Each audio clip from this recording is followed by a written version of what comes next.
I have photographed a great many things that were meant to be looked at, and I will tell you that the hardest subject I ever stood in front of was a man who was not supposed to move. You will have seen them in pictures, the sentries at Renhold, the red tunic that drinks the light, the tall black bearskin that makes a tall man taller, the white gloves, the polished metal ribbon, the rifle held just so, the chin strap drawn precise across a face that has decided on your behalf to give you nothing. People come from the far side of the world to stand in front of that and laugh and lean in and wave their hands a foot from his nose, and the whole game of it, the whole giddy crowded game, is to see whether the statue will blink. I came, that summer, to take his picture for a magazine that wanted something about tradition, and I left having watched the stillest man in the kingdom of Velrin do the loudest thing I have ever seen a man do.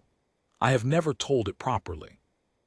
I am going to try now, while I still have it whole. It was July, and Hartwick was full.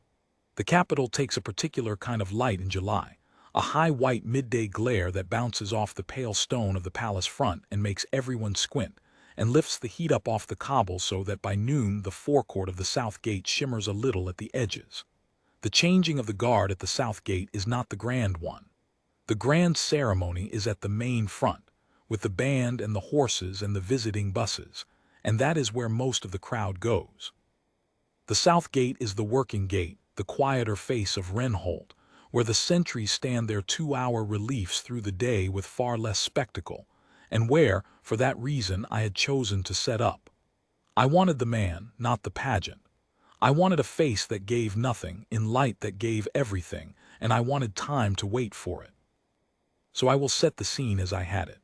A low iron railing, gilded at the spear tips, ran the length of the forecourt, and a few feet behind that the palace had strung a simple rope line on brass posts to hold the public back. Between the rope and the railing was the sentry's ground, and on it, raised a single shallow step on a small flagged box, stood the man I had come for. Behind him the gate itself, black iron, very tall, and beyond that the gravel sweep and the pale face of the palace. In front of him the crowd. Not a wall of it, not at the south gate, but a steady thick current of people, 2 and 3 deep along the rope, families and tour groups and couples, phones up, all of them filming the man who would not be filmed into reacting. I had a long lens on, the kind that lets you stand well back and pull a face right up close, and that lens is the whole reason I have a story at all. Without it I would have seen a crowd. With it I saw, one at a time, the small particular things a crowd is made of, and I have come to believe that this is the difference that the whole afternoon turned on. Most people in that forecourt were looking at the guard. I was looking at everyone through him. He was a young man. I learned his name much later, and I will give it to you when I learned it and not before, because that is how it happened to me, and I want to be honest about the order of things. For most of that afternoon he was simply the sentry, and I will call him that. He had the bearing they all have, that learned, drilled, hammered-in stillness that is not the same as a man standing still. A tired man standing still sways, shifts his weight, lets his eyes drift and settle and drift.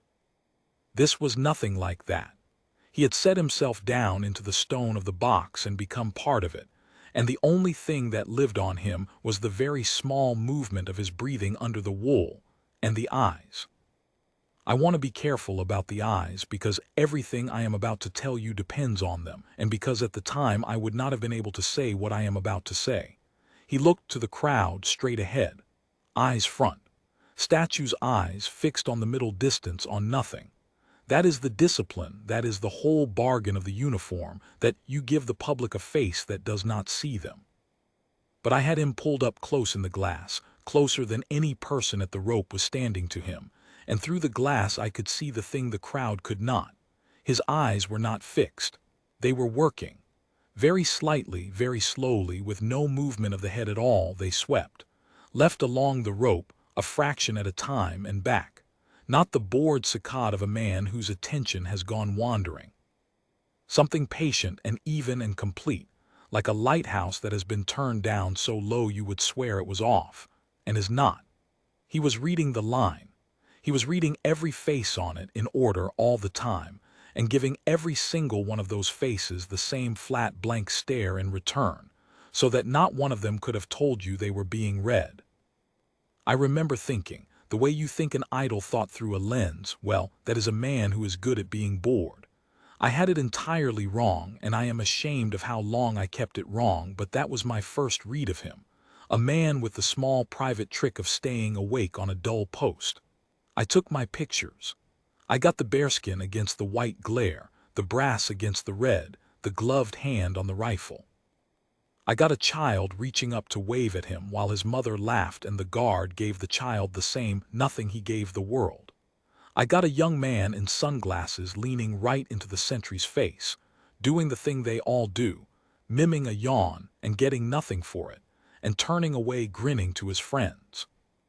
I had what the magazine wanted by 1:30 and I stayed anyway, because the light was good, and because there is always one more frame, and because I have learned that the moment you pack the lens away is the moment the thing you waited all day for finally walks into the square. It walked in a little before 2. I noticed the girl before I noticed the man, and I noticed her because she was the wrong shape in the crowd. A crowd at a railing has a posture. People press forward, lean on the rope, lift their phones, turn to each other. The whole body of it leans toward the spectacle. She was being moved across it sideways against the grain, and a small body moving sideways through a forward-leaning crowd snags the eye the way a fish moving across a current snags the eye of anyone who has ever watched water. She was perhaps 6, fair hair a little crooked, the way a child's hair goes by mid-afternoon, a pale blue dress with a smear of something on the front, ice cream most likely, white sandals, and her face. I had her in the glass now. I had swung the lens off the sentry and onto her without quite deciding to, and her face was the thing that put a cold finger on the back of my neck before my mind had caught up to why.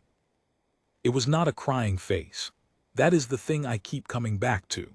If she had been crying, I would have understood it at once. A lost child, a tired child, a tantrum, and I would have looked away, because a crowd is full of crying children and none of it is your business.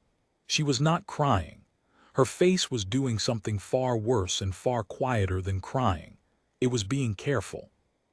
It was the face of a child who has understood that the situation she is in is serious, more serious than she has words for, and who is holding very still inside herself the way you hold still when something is wrong and you do not yet know the rules of it.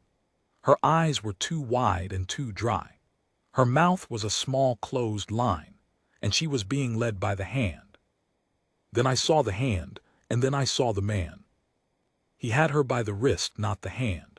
That is a small thing, and it is everything. A grown-up walking a child holds the child's hand, palm in palm, and the child's arm hangs easy.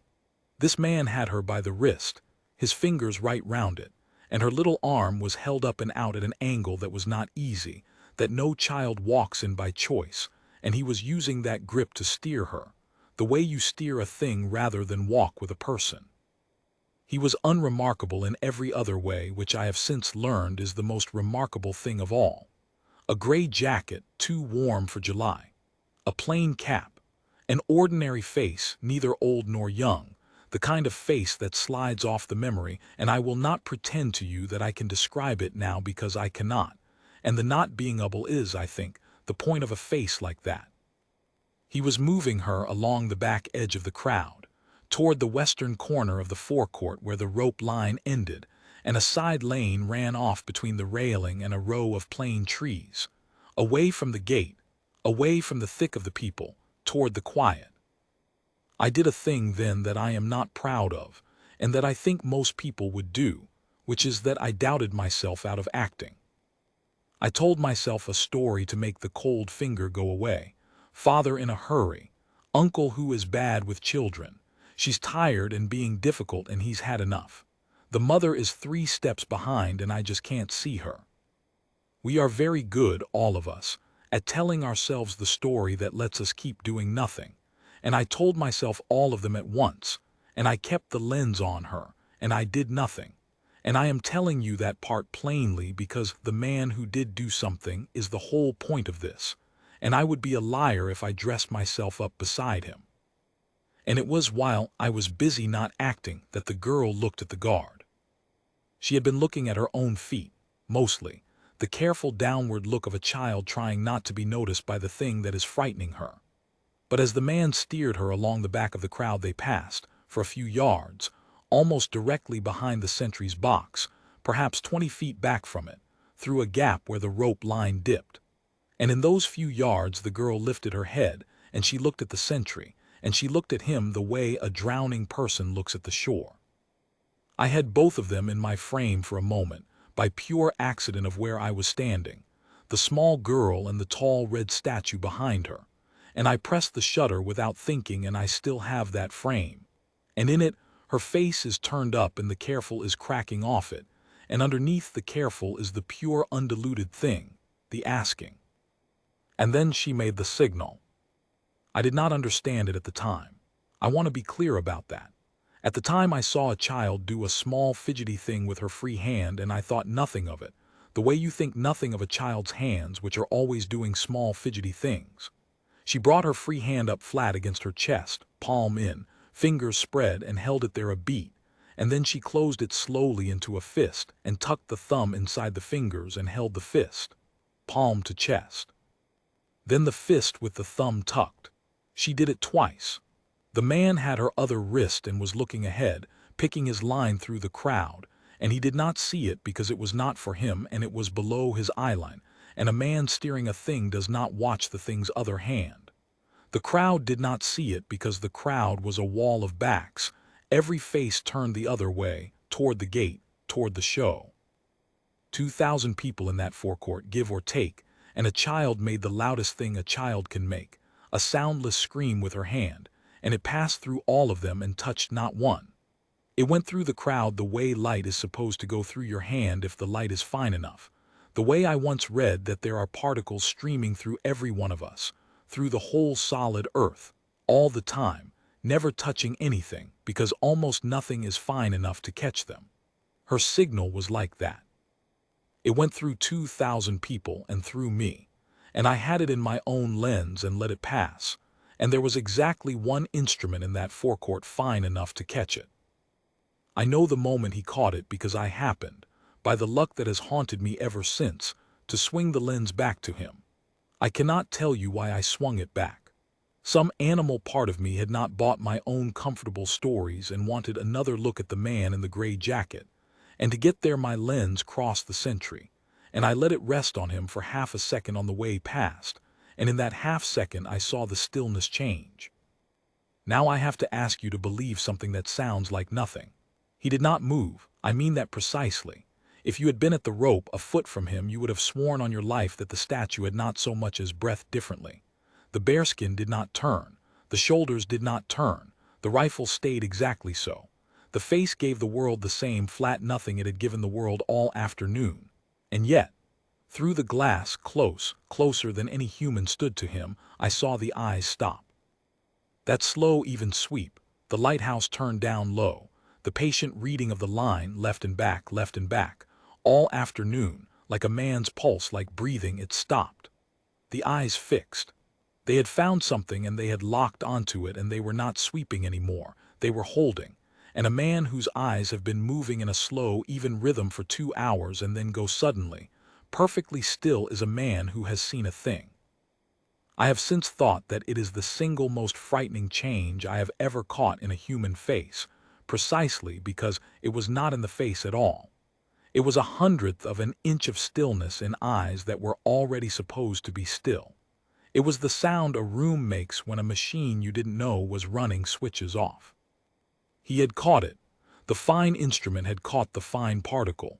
And then, and this is the part I have turned over 1,000 times since, he did nothing. Or it looked like nothing. The crowd would have called it nothing. I would have called it nothing if I had not had the glass. What he did was breathe out once slow, and I saw the wool of the tunic settle a half-inch over his chest, and I saw the gloved hand on the rifle do a thing so small I doubted it even as I watched it, the index finger lifting off the woodwork and laying itself back down. Once, the way a man's finger taps when he is counting something, or signaling something, or simply mastering the urge to move his whole body and spending the urge through one finger, because that is all the discipline will release. And the eyes fixed now were not on the girl. They had gone past the girl. They were on the man in the gray jacket, and they were measuring him, the distance and the angle and the line he was taking, and they were measuring the gap in the rope line, and the western corner, and the side lane between the plane trees, and the whole geometry of the next 40 seconds, and they were doing it without 1 degree of turn of the head. And I understood, watching, that the statue had been reading that forecourt like a chessboard all afternoon, and had just seen a piece begin to move that should not move. I lowered the lens. I think I lowered it because some part of me had finally caught up and was frightened, and the lens makes you a watcher and not a doer, and I did not want to be only a watcher anymore. I looked with my own eyes at the wide-open square, and the wide-open square looked exactly as it had looked all day. Bright, loud, phones up. A child being walked, slightly fast, slightly wrong, toward a corner by a man in a gray jacket, with 2,000 people and a few feet of gilded railing and one red sentry between her and the quiet lane where he meant to take her. And not one soul in that forecourt knew. That is the thing I most want you to feel, because it is the thing I felt standing there with the lens hanging from my neck, the terrible ordinariness of it. The sun was warm. Somebody near me was eating chips and laughing. A woman was asking her husband to take one more picture of her in front of the gate. The disaster was already in the room, and the room did not know. And the only one who knew was a man whose entire profession, whose entire training, whose every instinct hammered into him over years, was to know and to do nothing, to see and not to move, to stand his post no matter what walked past it. I have since learned how completely that is true of them, how absolute the rule is, how the standing is the whole of the job and the moving is the unthinkable thing, the thing that ends careers, the thing a sentry simply does not do. And I want you to hold that, the size of the rule he was inside, because in a moment I am going to ask you to watch him break it, and you cannot feel what it cost unless you know what it was.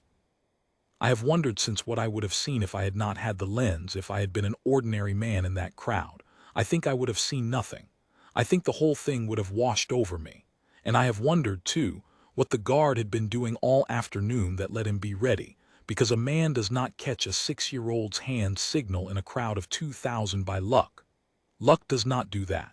Luck is a man looking up at the right second by accident. This was not that.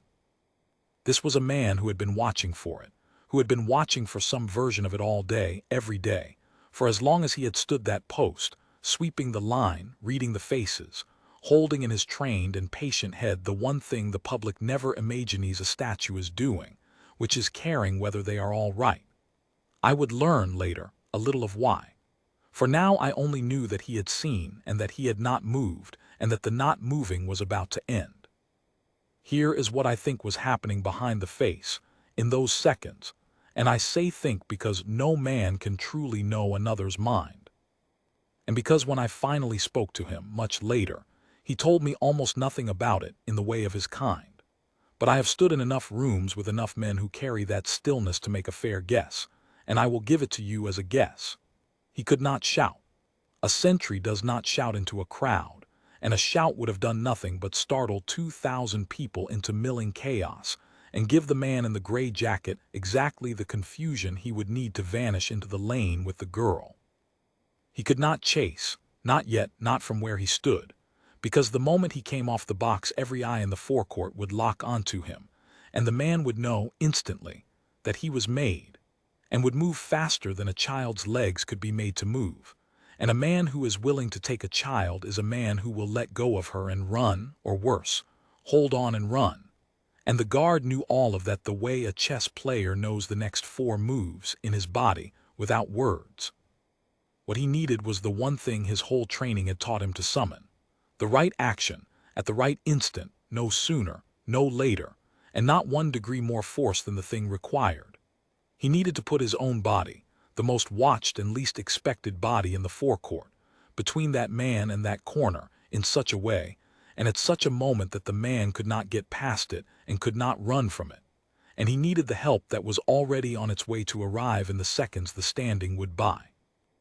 because the help was already on its way. I did not know it then. I learned it after. That small thing I had seen, the index finger lifting off the rifle and laying back down, the breath, the half-inch settle of the wool, those were not a man mastering himself. Those were a man sending word. There is a system at Renholt, plainer and older than any of us in the crowd could have guessed, by which a sentry who must not speak and must not move can nonetheless tell the men who watch him that something is wrong. A cant of the weapon, a pattern in the hand, a held breath that the relief commander, watching from the shadow of the gate arch as relief commanders always are, is trained to read across a forecourt the way the sentry himself reads the rope line. The statue had not been alone. The statue is never alone. That is the part the tourists never understand when they lean in and wave their hands and try to make him laugh, that the stillness they are laughing at is one still point in a web of watching men, and that the laughing tourist is himself being watched, gently, by more eyes than he will ever count. The guard had caught the girl's signal, and in the same breath he had passed it on, into the web, and the web had begun, silently, to close. But the web is made of men, and men have to walk, and the man in the gray jacket was already at the gap in the rope. I was moving now. I want that on the record, small as it is.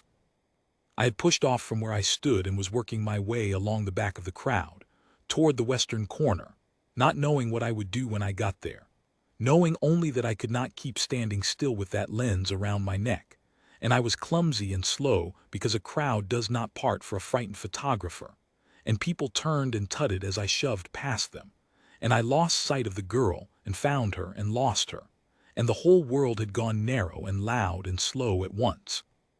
The way it does, I could see the corner, I could see the plain trees and the mouth of the lane, I could see the gray cap moving toward it. I could not from down in the crowd see the sentry at all anymore. The bearskins and the heads and the lifted phones had closed over my view of him, and I remember a single clear despairing thought, that whatever the statue knew, the statue was 100 feet away on a box behind a railing and could not possibly reach the corner before the man did, and that it was going to come down, after all, to ordinary people, to me, to whoever was nearest, and that we were all going to be too late and too slow and too unsure, the way ordinary people always are. And then the crowd in front of me made a sound I have never heard a crowd make before or since. It was not a scream. A scream would have been a single thing, sharp from one throat.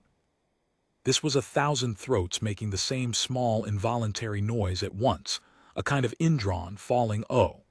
The sound a stadium makes when a thing happens that the whole stadium sees in the same instant, and it rolled back through the crowd from the front toward me like a wave running the wrong way, and the heads in front of me turned, all of them, as one, away from the corner and back toward the gate, toward the box, and the phones that had been pointed at the corner swung back, and I understood, before I could see it, that the statue had moved.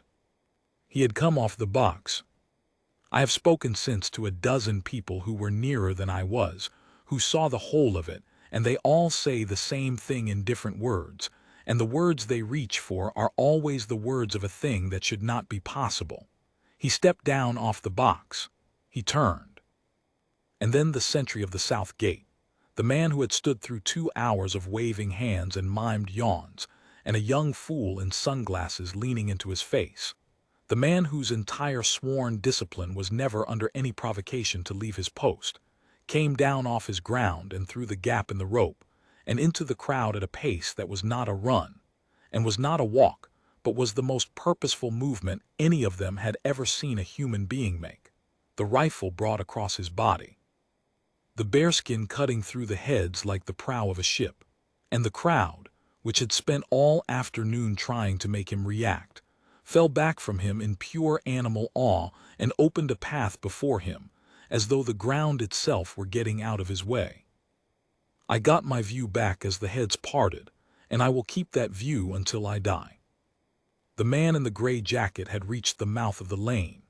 He had the girl by the wrist still, and he had felt the change in the crowd, the way you feel a change behind you, and he had begun to turn his head to see, And what he saw coming through the parting crowd was a tall red column with a black crown and a face that had finally, after all that long blank afternoon, decided to look at someone, and it was looking at him. And the man in the gray jacket made the calculation that men like him make, fast, that he should run, and he let go of the girl's wrist to run. And that, I think, was the only mercy in the whole thing, that the sight of the guard was enough to make him drop her, because if he had held on I do not know what would have happened, and I am glad I do not have to know. The girl, freed, stumbled and stood, small and stunned in her blue dress at the mouth of the lane. And the man turned to run into the lane, into the quiet, into the gap between the plane trees that he had spent the last several minutes steering toward, and the guard did the one thing left that the situation required, and not 1 degree more. He did not strike him. I want to say that as clearly as I can say anything, because the world is full of stories where the strong man hits the bad man and the crowd cheers, and this was not that, and the fact that it was not that is the whole measure of the man. He did not strike him. He simply arrived with all that controlled speed in the mouth of the lane between the man and the quiet, and he planted himself there. He put his body in the gap. He became, in an instant, in the one place that mattered, exactly what he had been all afternoon on the box, an immovable thing. The man in the gray jacket ran into him the way you run into a closed door, and rebounded and went sideways and tried the other side, and the guard was simply there again, not lunging, not swinging, just there, turning to fill whatever space the man tried to pour himself through, a wall that had learned to walk, and in the 3 or 4 seconds that this cost the man, the 3 or 4 seconds the standing bought, the web closed. They came out of the gate arch and along the railing and out of the crowd itself. Men I had not even known were there, plain men and uniformed men, the relief commander first, moving the way the guard had moved with that terrible economy, and they took the man in the gray jacket in the mouth of the lane without a blow that I saw, just hands, many hands, firm and trained and without anger, folding him down and away so quickly and so quietly that half the crowd never understood that anything had been done to anyone at all. There was no struggle worth the name. There is not much a single man can do against the calm arrival of the web, and he did not try for long. And it was over, the whole of it, from the girl's small fist against her chest to the man face down on the cobbles with quiet men around him. In less time than it has taken you to read this far. But that is not the part of it I came to tell you. The arrest is the part the phones got, the part that was on every screen in the kingdom by evening, the famous part, the part with a name and a hashtag. The part I came to tell you is what the guard did next, because the guard did not stay for the arrest. The web had the man. The web did not need him, and he had not come off the box for the man. I had pushed my way nearly to the front by now, and so I saw it close, with my own eyes and not through any glass, and I am glad it was my own eyes. The girl was standing alone in the chaos of it, in the parted crowd, in the open ground at the mouth of the lane, her wrist red where the grip had been, her face beginning, only now with the danger past, to come apart into the crying it had been too frightened to do. And the guard, the immovable man, the wall, turned away from the men taking the man down, turned his back on the whole hard business of it, and crossed to the little girl. And he did a thing that I am told no sentry of Renholt has done in living memory in front of a public crowd. He knelt down. He went down on one knee on the cobbles in his red wool and his white gloves and his tall bearskin, so that his eyes were level with hers, so that the towering red statue that had frightened the whole afternoon into laughter became, for one child, small and near and safe, and he set the rifle aside, laid it down, the rifle that is never set down, laid it on the stone beside him as though it were the least important thing in the world, and he opened his white-gloved hands, not grabbing, not pulling. Just open, just there, the way you offer your hands to a frightened animal, and he said something to her. I was close enough now to hear it, in the strange hush that had fallen over that part of the crowd, and I will tell you what he said because it was not grand, and because the not grand of it is the whole of him. He said, "You did it right, you're safe now, You did it exactly right." And the girl, who had held herself so carefully still for so long, who had not cried while she was being led away because some deep wise part of her had known that crying would not help and a silent fist might, the girl looked at the kneeling red giant who had told her she had done it right, and she came apart at last, the way a child should be allowed to come apart, and she fell forward against him, and he caught her, careful and gentle and entirely without hurry. His white gloves coming round her small shaking back, his bearskin bowed down over her fair crooked hair, and he held her, and he let her cry, and the rifle lay forgotten on the stone, and 2,000 phones recorded a thing that none of those 2,000 people had been quick enough or fine enough to do anything about, which was a man being, for one moment, exactly the thing his whole still life had been quietly preparing him to be. I did not photograph it. I want you to know that I did not photograph it. I had the lens. It was right there round my neck. And I stood in the front of that crowd with the picture of my career in front of me, the kneeling guard and the weeping child and the abandoned rifle and the white glove on the small blue back. And I did not lift the lens, because some things are not for taking, and because for once in my watching life I wanted to be a man in a crowd and not an instrument, and because the man on his knee had just taught me, without meaning to, the difference. So I have no picture of that part. I have only the words, and they are not enough, and they are all I have, and I have spent a good part of my life since trying to make them be enough. The girl's grandmother found her a few minutes later. That was the rest of it, the small, ordinary rest, and it deserves telling too. The grandmother had been separated from the child in the press of the crowd not 10 minutes before, the way it happens to all of us. A hand let go for a second, a swirl of strangers, a turn of the head and gone. She had been frantic, somewhere off in the forecourt, doing the thing the girl had not done, calling out, grabbing at people, no fist, no signal, only the loud, useless panic that the moment teaches you. And the man in the gray jacket had simply been there, in the swirl in the second the hand was let go, the way men like him are always there in the swirl in the second, waiting for exactly that. The grandmother came through the crowd with her hand at her mouth and her face the color of the palace stone, and the guard, still kneeling, still holding the child, lifted his bowed head and saw her coming and somehow knew her, and he said to the girl, very low, "Here she is. Here's your gran. Off you go." And he set the child gently onto her own feet and turned her by the shoulders and gave her the smallest push toward the woman. And the girl ran the last few yards and the two of them folded together on the cobbles, and the crowd, which had not understood much of the afternoon, understood that. And a great soft sound went up from it. Not a cheer, something gentler than a cheer. The sound a crowd makes when it has been allowed, against all expectation, to witness a thing turn out right. And the guard, his work done, the work nobody had asked of him and nobody could ever have ordered, picked his rifle up off the stone. He stood. He brushed once with a white glove at the knee of his trousers where it had touched the cobbles, the only vain or human thing I saw him do all day, the small involuntary gesture of a man putting himself back together into the thing he is supposed to be. And then he turned and he walked back through the crowd, which parted for him again in silence now, in something close to reverence.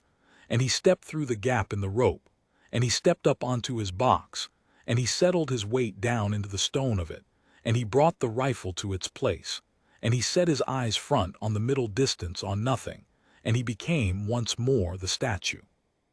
I stood and watched him do it. It took perhaps 10 seconds, the whole transformation, from the kneeling man with his arms full of a crying child to the immovable red sentry giving the world its flat blank nothing, and those 10 seconds undid me more than anything else in that long afternoon, because he simply went back. There was no flourish, no acknowledgement, no turn to the cameras, no moment of letting the crowd give him what the crowd was aching to give him. The web had taken the man away down the lane.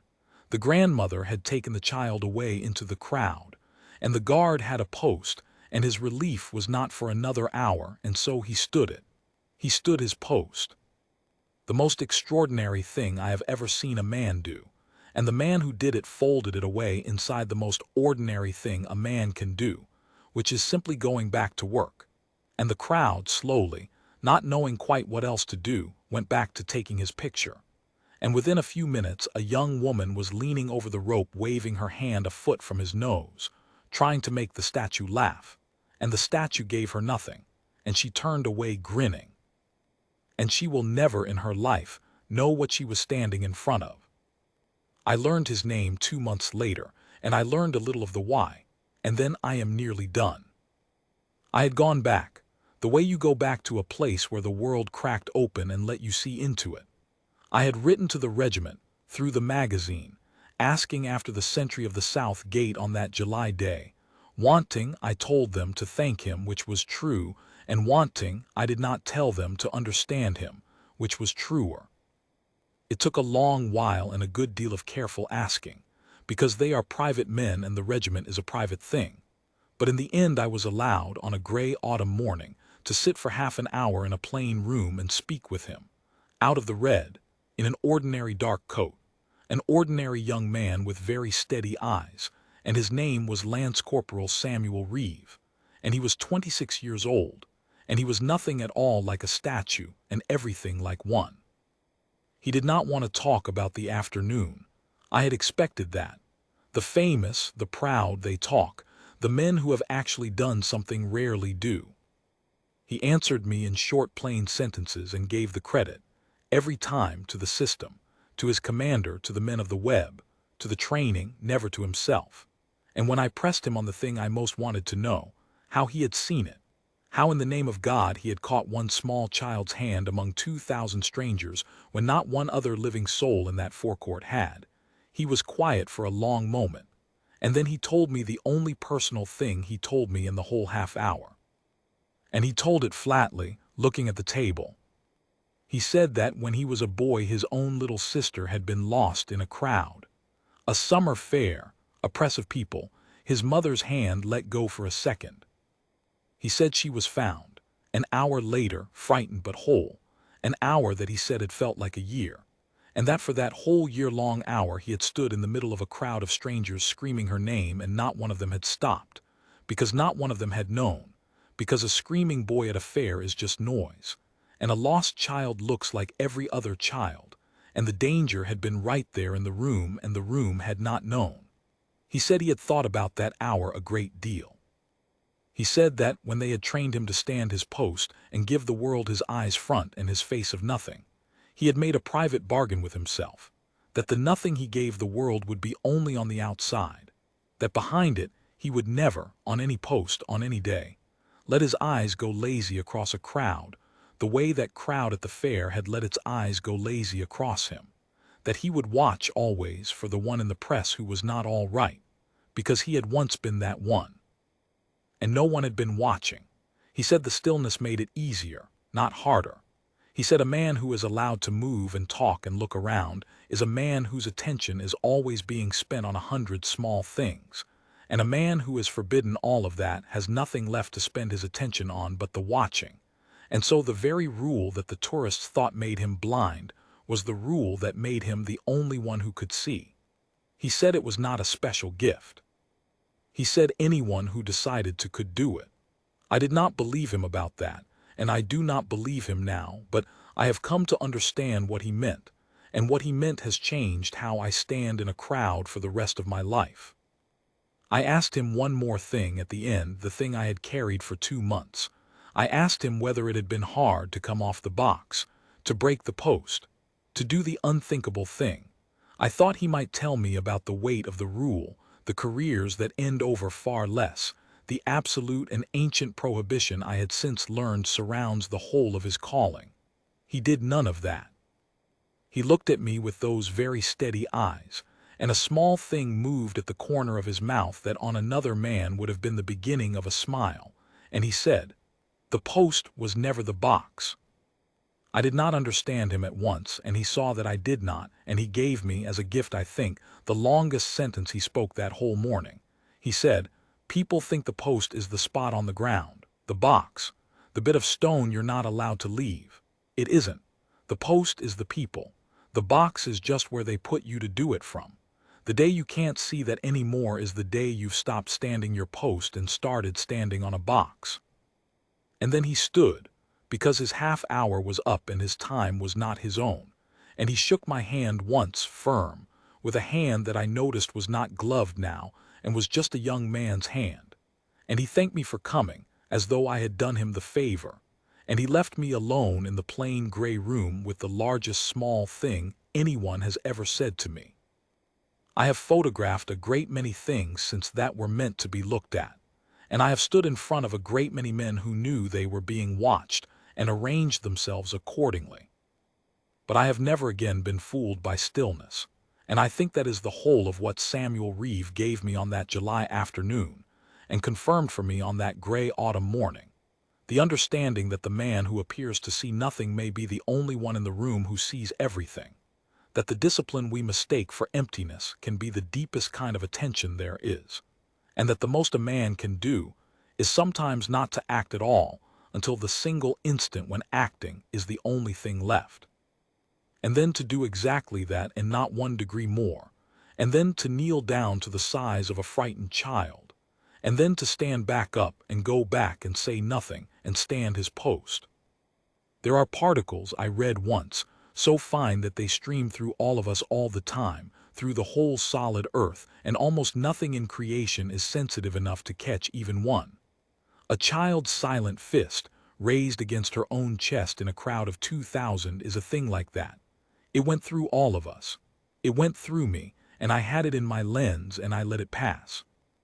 There was one instrument in that forecourt fine enough to catch it, and it had been tuned, year on year, post on post, by a boy who once stood lost in a crowd and learned, the hard way, what a crowd does not see.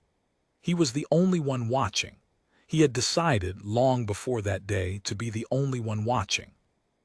And when the finest thing in the world passed through the loudest place in the world, the one quiet still man caught it, and came down off his box, and stood his real post at last, in front of everyone, and saved a child whose name he never learned, and then put his face back on, and gave the world its nothing, and let us all go on believing he was a statue. We should not have believed it. I will never believe it again.